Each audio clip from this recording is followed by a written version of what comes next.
À l'angle des rues de Bourgogne et de la Poterne, s'élève l'hôtel Hector de Sancerre du XVIe siècle et de style Renaissance, dont la particularité est le cabinet à encorbellement.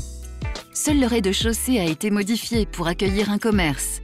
Sur la rue de Bourgogne, la façade principale en pierre blanche se compose de 3 étages. Le premier étage est constitué d'un fronton et de pilastres de part et d'autre de la fenêtre tel un temple, style voulu pour rappeler l'époque romaine.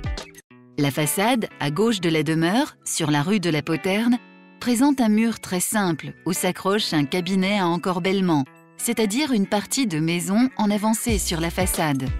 Celle-ci servait de lieu de lecture et de poste d'observation avec ses ouvertures latérales.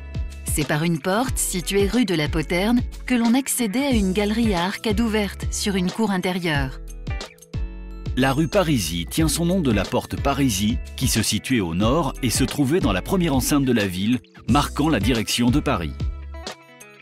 La rue de Bourgogne, qui s'étend d'est en ouest, est l'une des plus anciennes et l'une des plus longues rues de la vieille ville, située sur le tracé du Decumanus.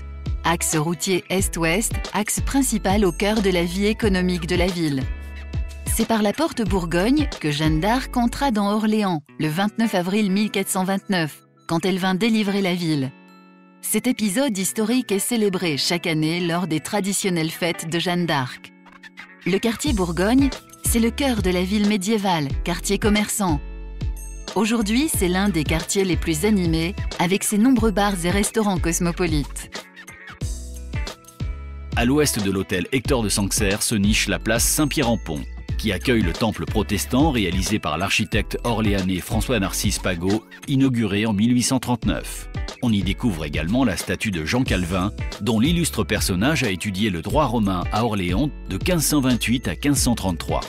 C'est après ses études à Orléans que Calvin s'intéressera à la Réforme et développera le calvinisme.